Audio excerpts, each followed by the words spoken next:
Ege ibota ogedu ayena. Ege ibota ogedu ayena. Amu egbona o uga oge oyome. Dans edoglobal.lovegarden.com. Edo Global Love Garden uga ogo yome. Ikwe ya fe no igwa loko no ari. Iko ya fe no igwa lodo no ame. Uga ri evana o edogloballovegarden.com. Ave so ma bo, ave gyo ma bo, oba na pa be ure ba. U hata do gmen we yo to ri foto we yo. Na dege we. U ya ha no kwa no gwa lo. Yan gbe ran gbiri be ba. U ya gwa loko olugwa lo. Yan gbe ran gbiri be ba. O agbanima o wa lo e no keke o ro na o ga oge onome oge do abebi bobo abebi ma no ne bi America bo abi ma we bo do ni bo gege lo o ga mani mane do ise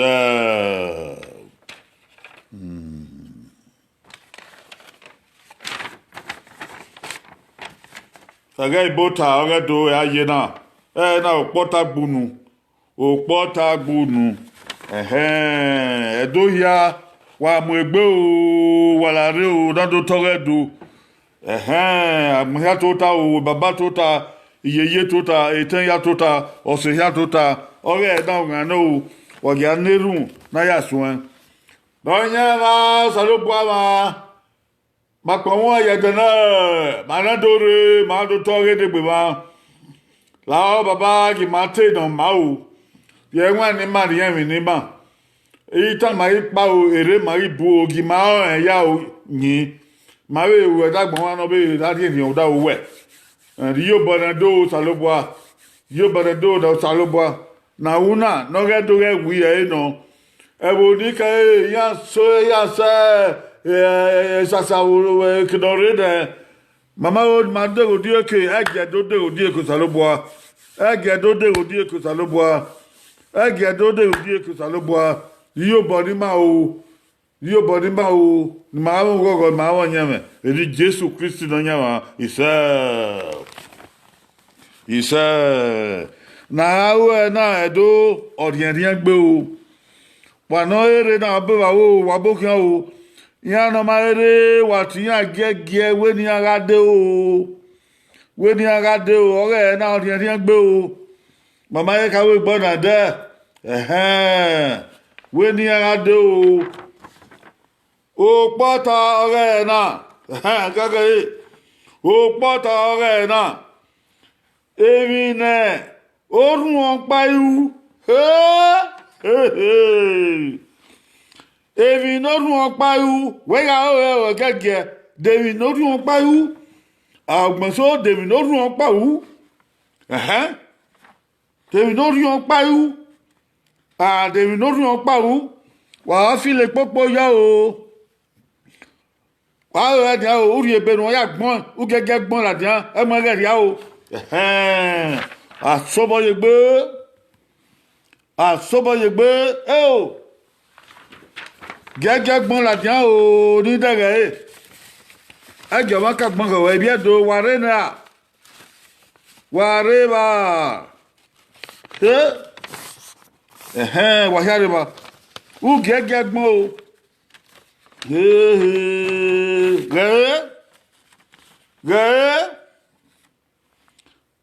ugo ati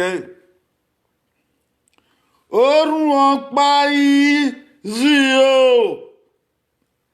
dai David no ire ba orun on pa yi zio dash me de no ire ba bon la dia arriba ko bon la dia orun on pa izi o wa bon ire ba we gbon yo we gbon ni la dia ni daga e Christopher obokian Victor Osaze obokian fosa gbon o arriba yi akidime wa iye kadere ade akidime gbọ́n orun ọpa izi o wà bọ̀ yíre bá bọ̀ yíre ọ̀kẹ́ o ọ̀kẹ́ wà gẹ́gẹ́ owó ọmọ àwọn agbọ̀n ẹ̀ náà owó wà á lẹ̀ wà á lẹ̀ òbí ẹ̀dọ̀ orun ọ̀pá ezi o david obi wọn pa zi o goyin ọ̀kẹ́ goyin odúwàrí ògbẹ́ odúwàrí gbẹ́ ògbẹ́ christabel ògbẹ́ òkọ́fẹ́ yàrá ibi ẹ̀dọ̀ christabel ògbẹ́ o akidime katuo na si we gbe ni o yan gbe na orun pa si o ala hin o saze owo irado ogawe ageyo o owo gi e no na kin ogawe ageyo o magbe ala hin o magbe anu e fa gbe na ọ̀kíán ni a o ọ̀kíán going gone ẹni mi fa gbẹ uwa orun ọ̀pá yìí sí o uwa ok àwọn arúgbó agbọ̀n uwa ṣàgẹ̀dẹ̀ uwa. Vivian uwa ezali ugbe wagbe wa ko bonu gbuwa o pa epopo wa fi le yo na dege epopo wa fi le yo o yi sore ori on pa zi o uwa do uwa o mama gbon orun pa zi akoko zi kuwa keten ke baba kiye akokozi totazi o wa obebede o yeah princess oloton wa gbin ladian ori won pa zi o wa obebede o wa mogbe a okay be na imiewe ori won pa zi o wa uge o ori won pa zi o wa obe no de na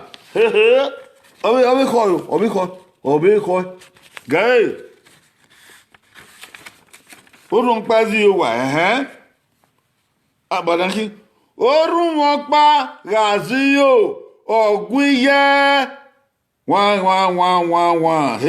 popo egege de popo ayi sore orun won pa gazi o ogun iye wa bogire ba koyuwa oboka o olia bogire ba opoge sister poge bogire ba orun won pa gazi o ogwiye ari ona ebiedo ari ona yabo yi wale abuta owo abuta okay mose idege abuta egege orun won pa gazi o ogwiye wa bogire ba we gbon ladian opa ni gbagbo lowo sunde obe ba wo ko yo obokian o ariyan adakin koyuwa Isaac ugbe rosulin la wadi ogbomo ugbe okove ni amudia yi na o imamigo ni avio ni ya ebiedo wa vigo yo emi na una wa vigo yo ibiedo efeseke wa vigo yo na be avigo ni ma no endo no gwa agbedo no gwa azedo no gwa endo mami ani yen wa gbele okove rosulin la wadi ogbomo ogbe Abia Exodus ogbe Vivian Romo ogbe Christabel agbon ogbe okome Rufus Olia ogbe o wa gbe hia Koyuwa Isaac ogbe ebo hia gbo na o akidime magbe ogbomo ogbe oloton ogbe Okome ye wa ona o se me o going gone Viens no. Viens. Orun ọ̀pá-gàzíò, ọ̀gbìyẹ, viens. Oh. Ọ̀rẹ́ ẹgbẹ́ kó. Wà fi lè pópó yọ. Orun ọ̀pá-gàzíò, ọ̀gbìyẹ, viens. Orun ọ̀pá-gàzíò, ẹ̀mí ọ̀nà ògùn ẹ̀ka máa wẹ̀ ẹ̀mí náà máa wẹ̀ ẹ̀ máa. Díẹ̀ tí yàgù yẹ viens. Ẹ̀ máa nà ọ̀gùn yẹ viens. Da yon pasi yo ni ba mi ana wo ta ma we ai we gbe we dio ami he o wa ko bo yo o kwa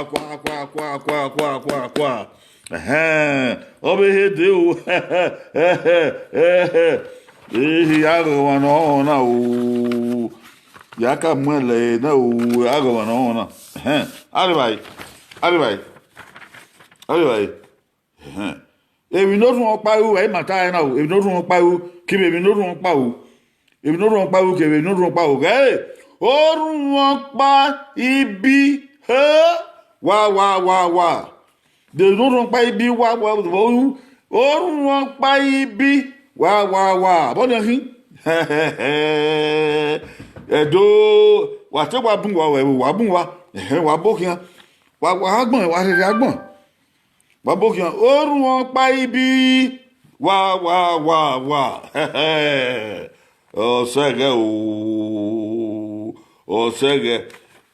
Ọ̀sẹ̀gẹ̀. General, gbọ́dọ̀ sí, na kataban, bi ẹnìkan. Ewu, ayé báyìí kò. Ọbọ̀ta o, Ọbaṣẹ́kì kóyọ̀, aga máa, òbí ẹ̀rọ mẹ́rin o.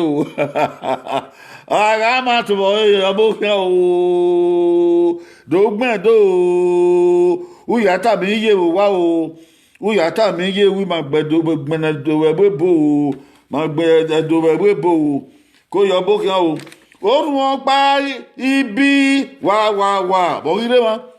bo gire ma na anafin oliya ma gbe anafin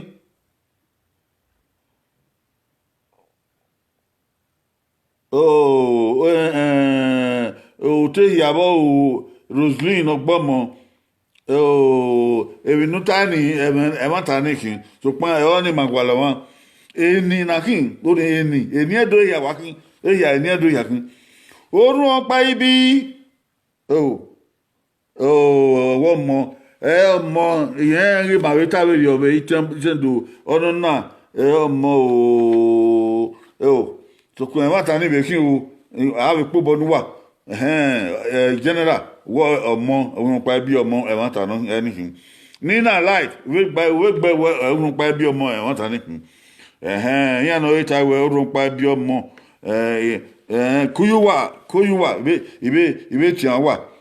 we yabo o ohun pa bí ọmọ e wa ta no okay ori tan manado wa pa ọmọ ya ga da mi ọ̀nà mi ọba ya eri ege nuwa okay Christabel orunpa bí ọmọ Emmanuel sí orunpa bí ọmọ wa ya o Oduware orunpa bí ọmọ Madina Sunday okay o ma gbe Emmanuel Stephen gbe orunpa bí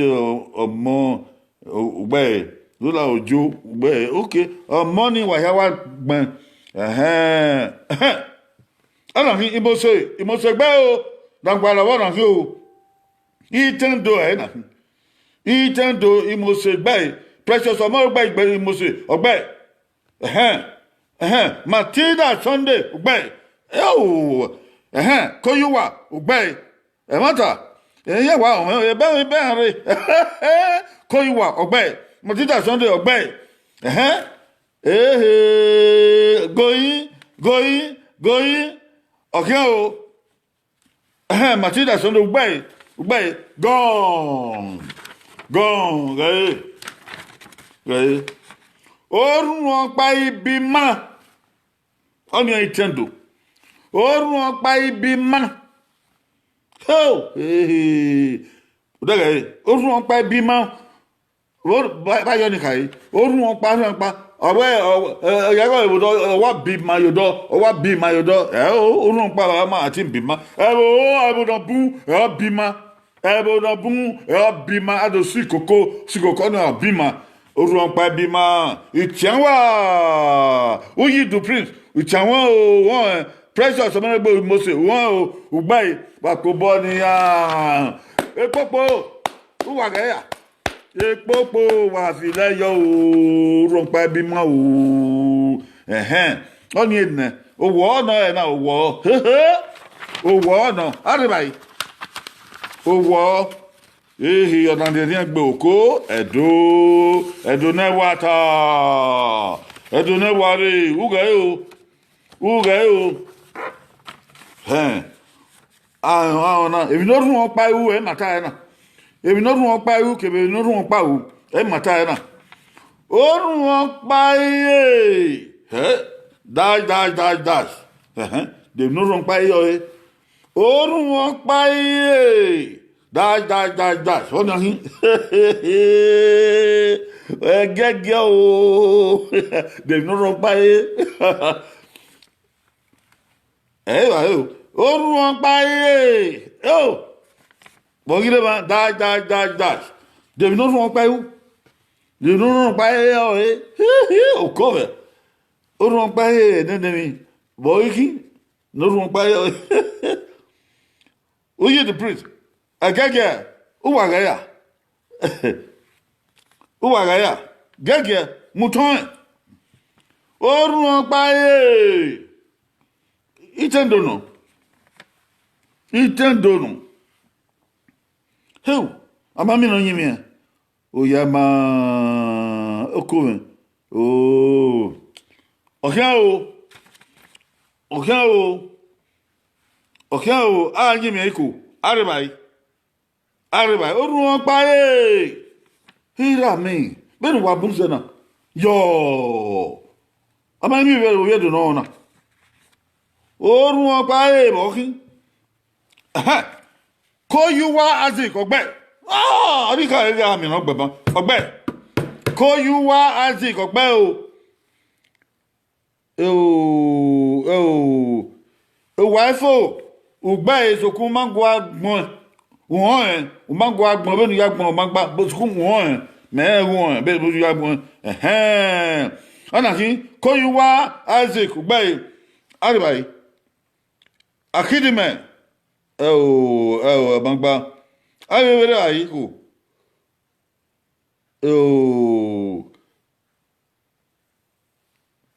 ana ki magba fo akidime ugba o ma gwa agbon keke o ma gwa agbon ban koyuwa aziko wa gbe the prince ugba be nu ya agbon ban we yo keke ni agbon bosoku ugba yen won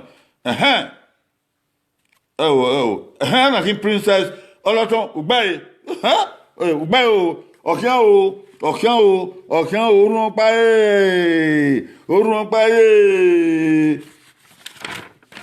ẹ̀bò mali ugbe orun pa ẹ̀bò wọ̀wẹ̀wẹ̀ ẹ̀bò híá òwe gbẹ wọ̀wẹ̀wẹ̀ ẹ̀bò hóró òwe gbẹ orun pa ẹ̀bò hó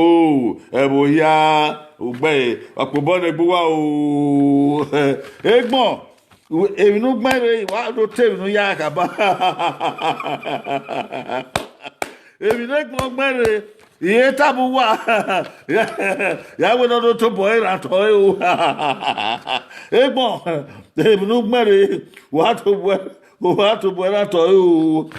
orun ọ̀pá ẹ̀wò yá èmi ló rún ọ̀pá ẹ̀wò èmi sọ̀rọ̀ ọ̀nùrún ọ̀pá sẹ́tì o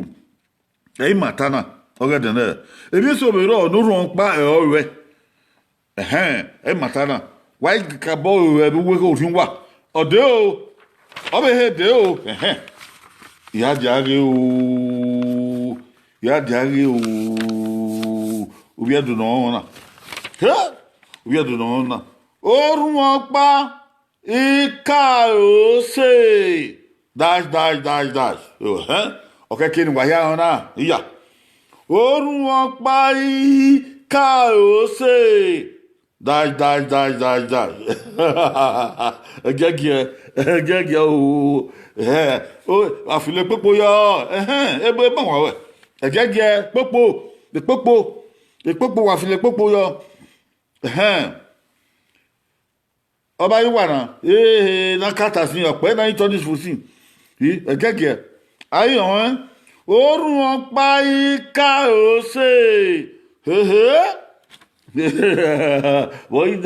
die de que não rompa a causa esse cruno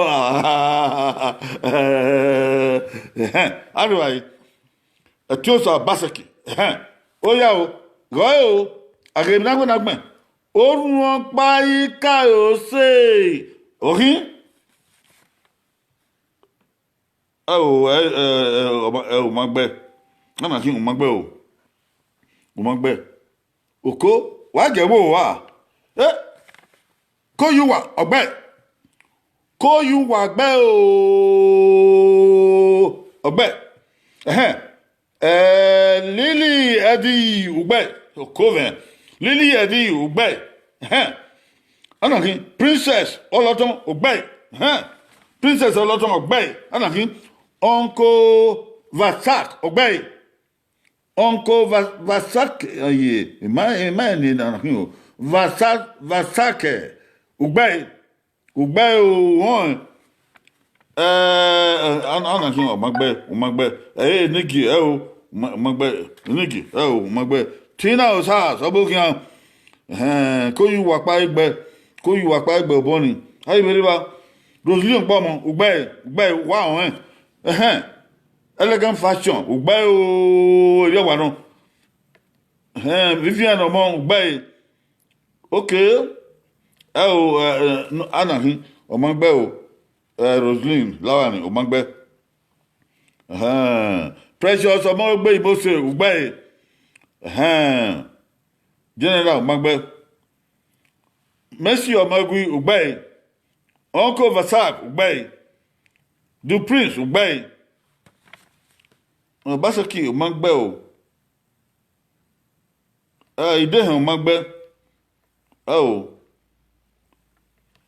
ọ̀rẹ́bọ̀sọ̀ àbáṣẹ́kì Ugbẹ́ yíyan wá ọ̀hún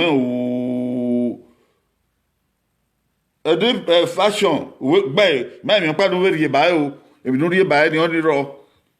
sòkún Ugbẹ́ lọ́lí òjò Ugbẹ́ Okoven èdèyàn yà wúyẹ the prince Ugbẹ́ anyanwu Ugbẹ́ Okoven Christabel Ugbẹ́ Rosalie gbọ́mọ Ugbẹ́ Mali Ugbẹ́ Ode Ugbẹ́ òkè lọ́lí òjò Ugbẹ́ ọsìn àgbọ̀tán Ugbẹ́ Monday Osabo Ugbẹ́ wisdom man Ugbẹ́ yíyan ìfá ni Ugbẹ́ òdìyàn elegant fashion Ugbẹ́ ok wà bẹ́ẹ̀ wà gẹ́ o orun ọ̀pá ìka ọ̀sẹ̀ ẹ̀dọ́ ẹ̀wá ta àwa kí iye kórè ọ̀mọdé ẹ̀dọ́ àwa pa àwa gbẹ́bù kí alámọ́tò wáyà kan àwa gbẹ́bù dé àwa dédédé ọ̀wà náà ká ò bá ìwà pa ọ̀wà ẹ̀yìn ọ̀yà ká ò sódọ̀ àṣẹpẹ́ ọmọ èdò ká ò nìyẹn àṣẹpẹ́ ọmọ èdò ká ò nẹ àṣẹpẹ́ ọmọ èdò ká ò nẹ ìtànù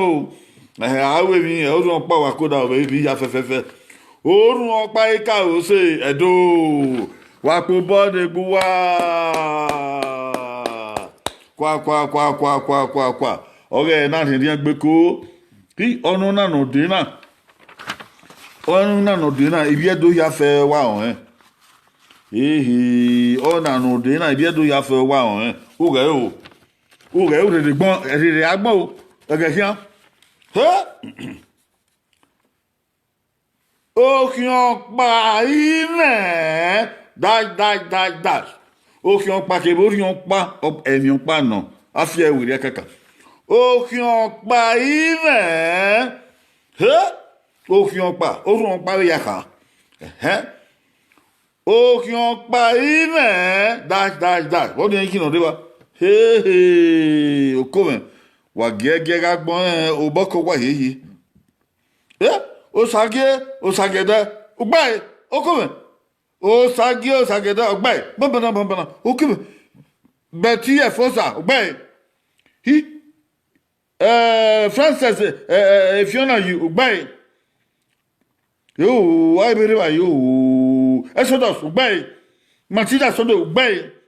He, Edondiana, obey. No Saka, obey, or come. He, Maniso Sabo, obey. O come, o Yanka, o Ostia Motan, obey. Obayuan, obey. Olaton, obey. Oduware, obey. O come. Those new women obey. Oh, general obey. Akidime obey. Orafua ake obey.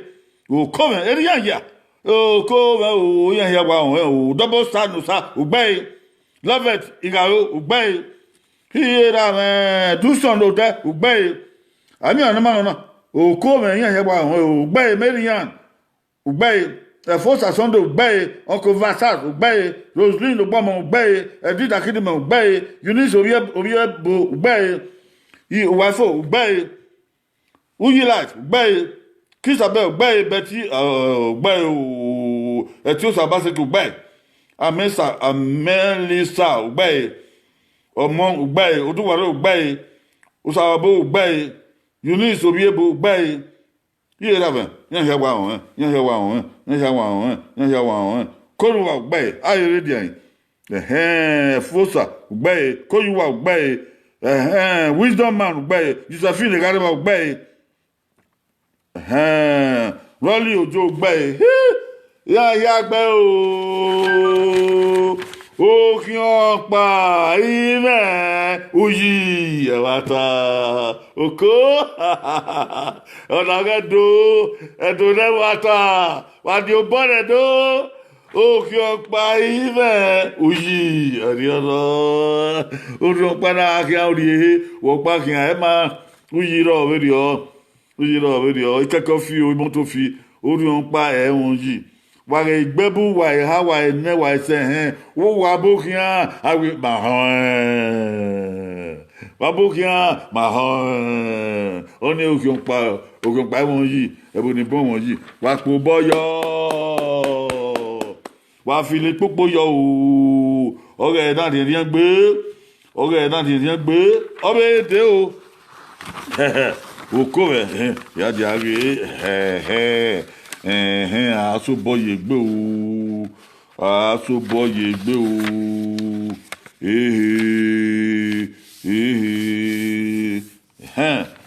even ya fe no wa bi gwe ma ni wa be digwe ma wa ba ya wa ona aga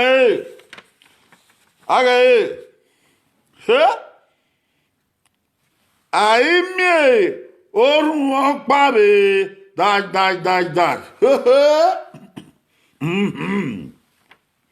Aimie orun opa re da bode yin oyire wa na mi orun opa ya Tiosa ko yo Francis ko yo elegant fashion ko yo ana kiko Aimie orun opa re fiona yo magbe Yves Rui wese baba wese abota wese abota ko yo eri ma we nupo ade ana fi agbona bae ai mie orun pa be erio enodiana won umangwa gbon won enodiana we gbegbon Francis saga uma mi ori on pa uma wa tani be ki o da ho ma gba suma ebi ona ana ki wisdom man o te umangwa gbon we gbegbon umagbagbon Betty Fosa ogbe Oduware umagbagbon te ohun general umagbagbon te ohun okome no sakai umagbagbon ona makabo ona do are dunagben ado are dunagben wa ebe na yagbon he iye wate wa wa magwagbon ko yuwa ugbe o ma gbon se osokun ugbe ko yuwa ugbe ayre dian osagede ugbe o ma gbon se osokun ugbe ay veri vai akidime o magbe basak magbe no sa ugbe sokun magba spele o magba spele sokun ugbe ay veri vai osagede pa igbe odian ide hen ugbe gbe o no saka osa won sokun magwa gbon akidime o magbe agbon tan magbe ira hon magbe usa bo gbe okay o magbe lo si gbo bon gbe o sokun magwa gbon gbe o usawe won bo magwa gbon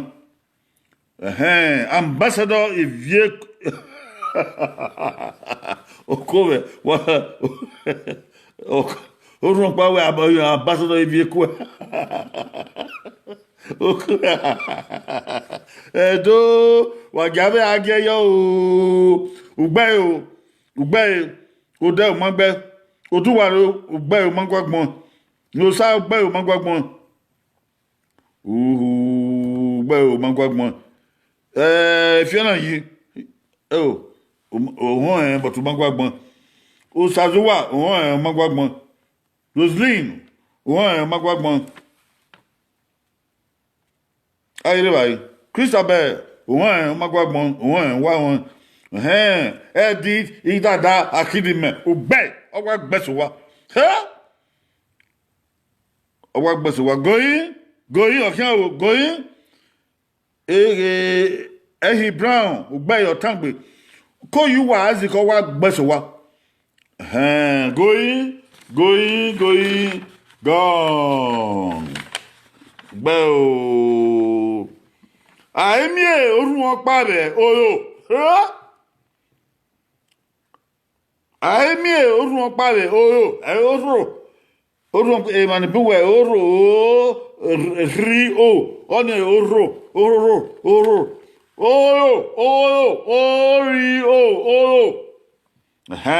daga de no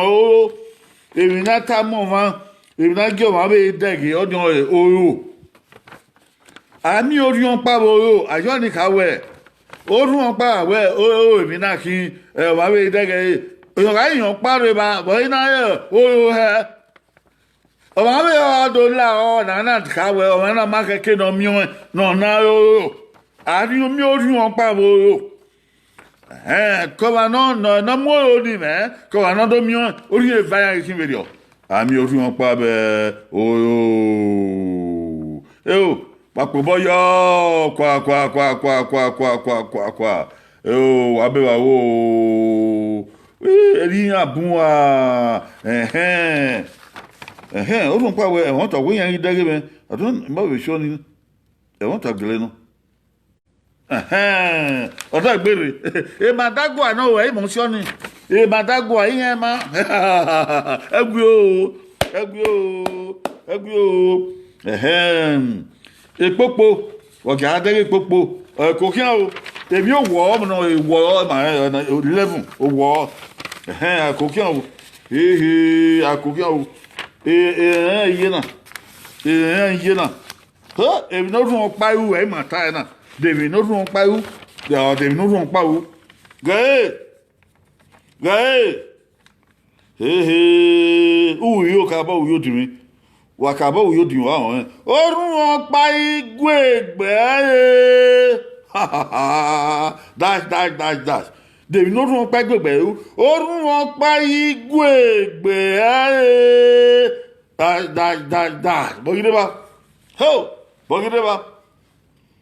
Wagideba yedo wagideba adone wata edone boare wabukia eko ya de me eko ya wa de me o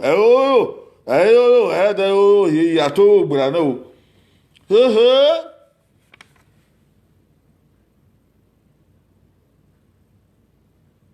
oh the lie na ya you udage mena nya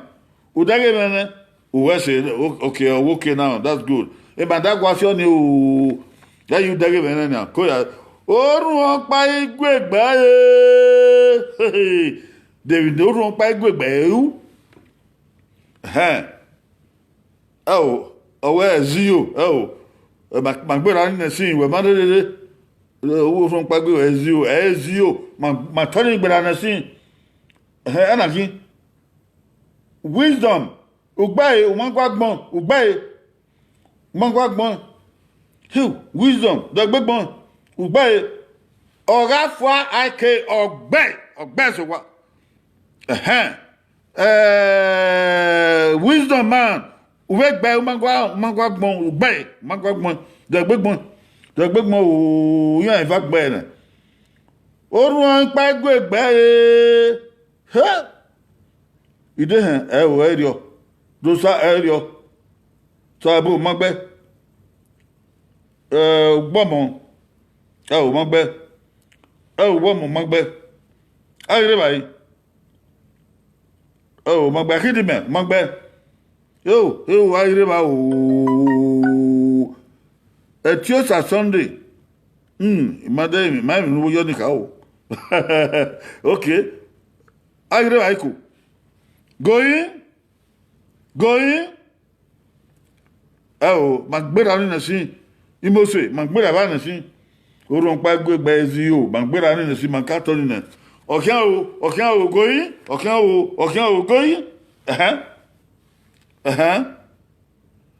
o Sagede Francis ọ̀gbẹ́ ṣùwà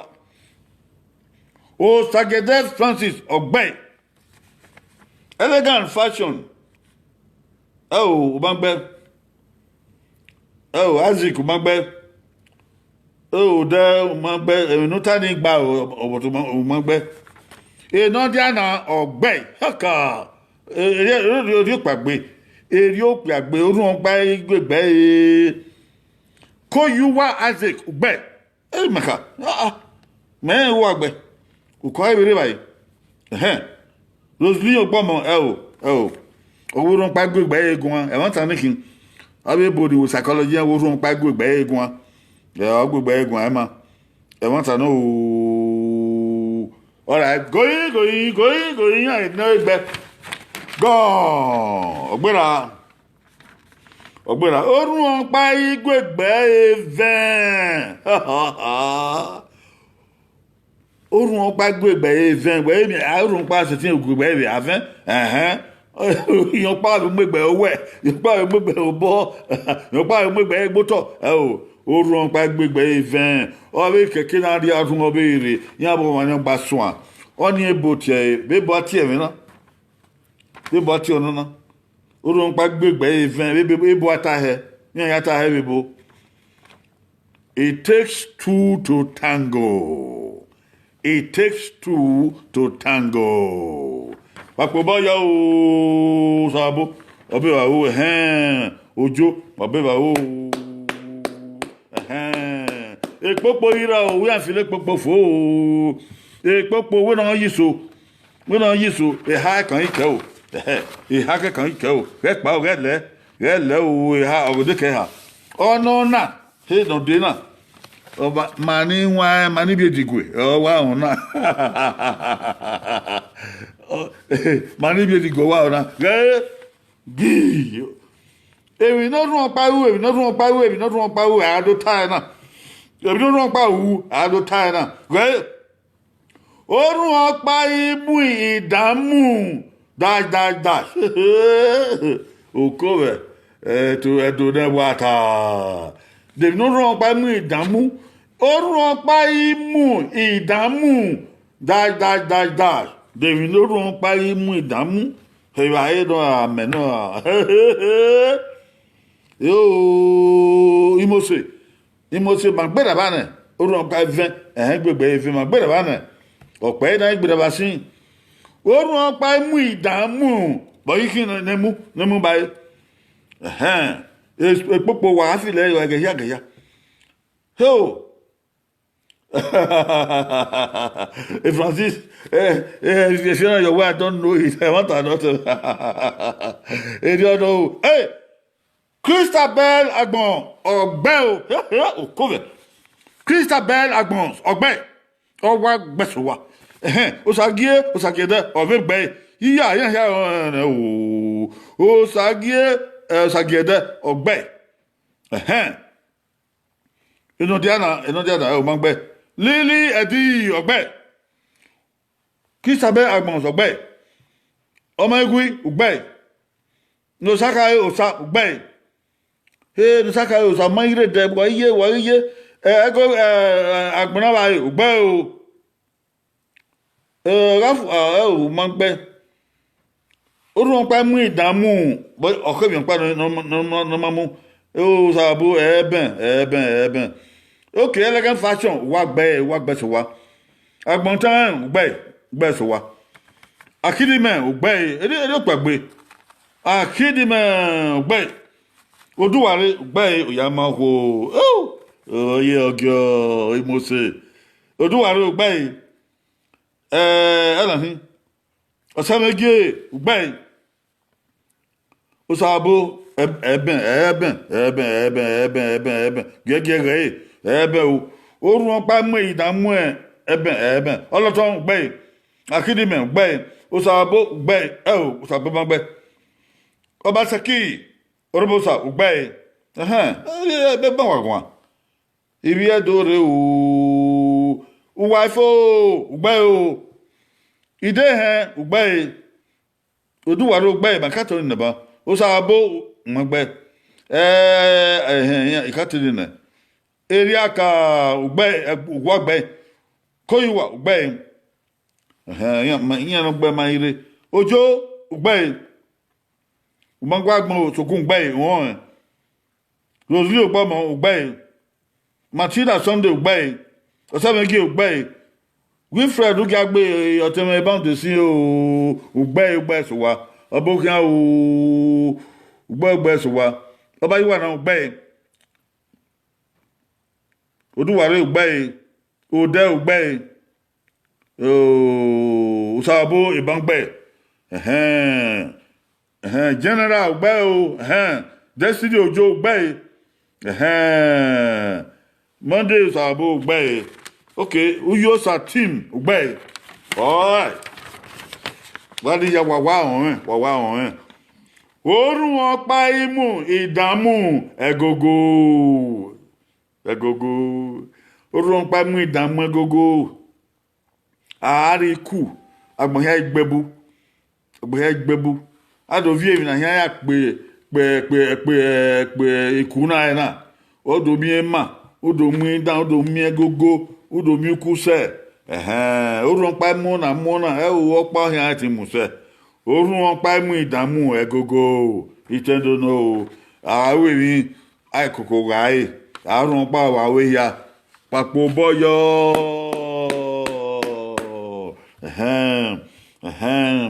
akokian e vai ke o aga iwo na de kopa aga iwo na de kopa aga iwo na de kopa ya de aga wi do no na ya da wi do no na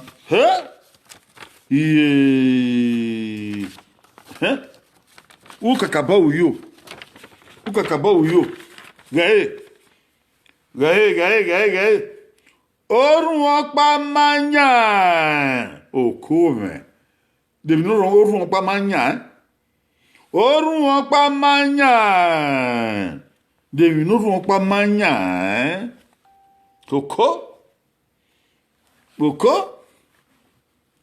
oko eri agogo agbara gogo na de no orun opa manya epopo egege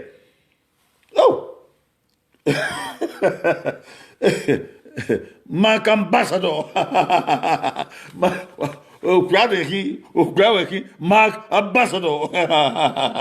owe ivie ku odo ri bogewo odi we ya di ova be Nigeria ediki Okrawe ogbe maka ambassador if you kwe ogbe agbontan umagbe gariba ma egbe o ma egbon gold amama gold magbe orun opa manya imose ugbe omo egbe imose ogbe no sa magbe robo sa magbe wewo brother Dogbe o brother Wilfred Dogbe o you can't do no osabo ute hiawo o so pa makato ni gbira na si orebo run pa manya bu makato ni gbira na si ono na oda oni orun pa manya so osawe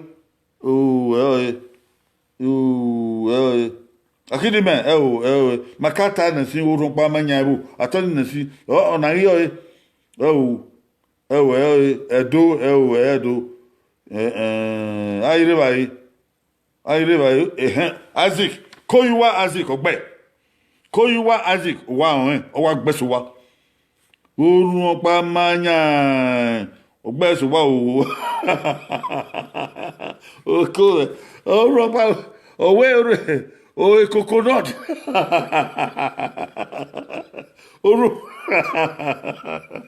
orun ọgbà máa ń yá coconut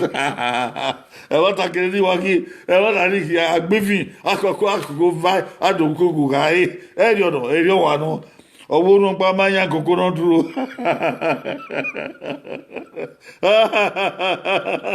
wàgẹ̀ yọ o orun ọgbà máa ń yá agbọ̀n agbọ̀n amama gold ogbe ayre dian ọmọ mi no gbe dian ira me general ogbe ti àwọn general ogbe okian going amami on ogbe agbon olotun agbon all right going gone dey orunpa manya e mata wàá gbẹ orun pa manya e mata ilma na do ya si wọn kí sabe gbẹ orun pa manya e mata o yagbon ye orun pa manya e mata o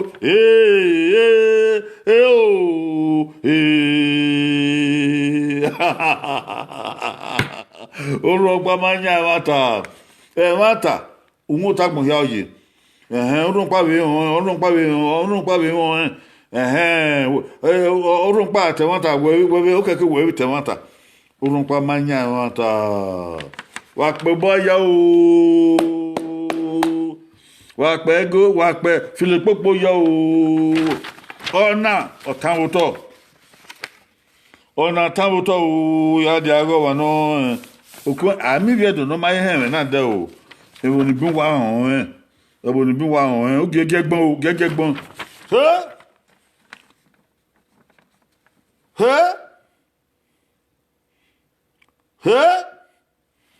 orun opa ogba wa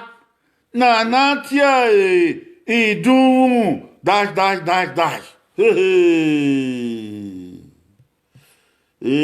àbí òbí ẹ̀dùn náà bá wọn náà orun wọn pa ọgbà wa nàná tí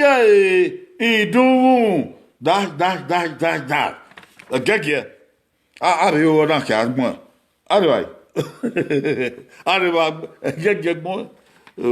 wàyá wa wọn náà ìbí ẹ̀dùn yá wa wọn náà ambassador Ifiekwe Ogbe Godfrey Omo Ogunbo Ogbe Elder Ọ̀gáfọ́ Ake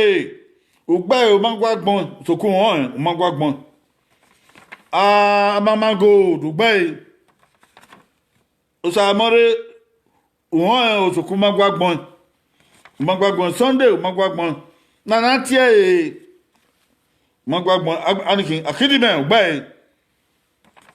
Elegant Fashion Bay Nusaka South Bay Wafo Roy Wafo Mangwagbon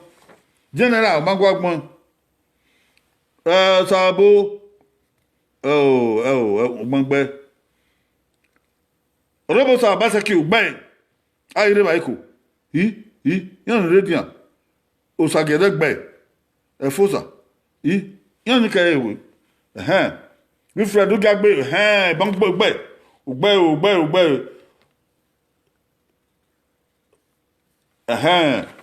ake ban gbe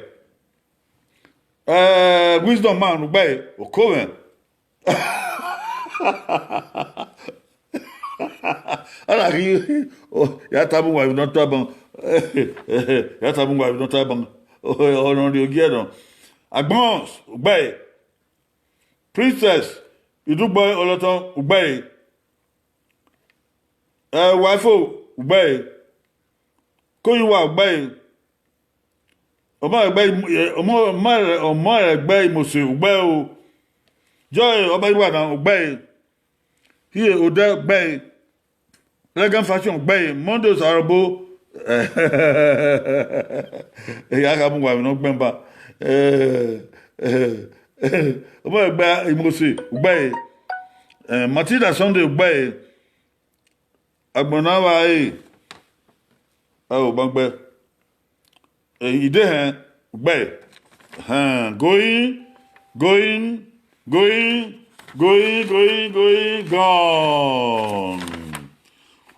orun ọpa ọgbà wa nana tí ìdún ìgbà wa ìdún ìgbà wa mọdẹ bi ni yagbọn hẹ orun ọpa gba ọgbọn ìwéríọ ìdè hẹn ọgbọn ìwéríọ ìgbà wa ìgbì wí anáwèrè èmi sọ yíyọ dókun ní díẹ̀ máa wọ èmi apá ọ̀wé bá ní igbe àwà èyí ni ilé bá náà rí àfíjọ́ náà bá náà wọ́n náà lọ́ ìgbà wà ó dùn para gbọ́n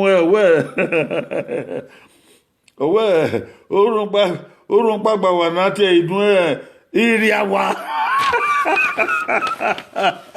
ọ̀wí dùn ọ̀rì àwà ọyẹ wà ní àwà ọdí ìdẹ̀rí mẹ́gbẹ̀ wọ́n owó ìdún ọ̀rẹ́ àwà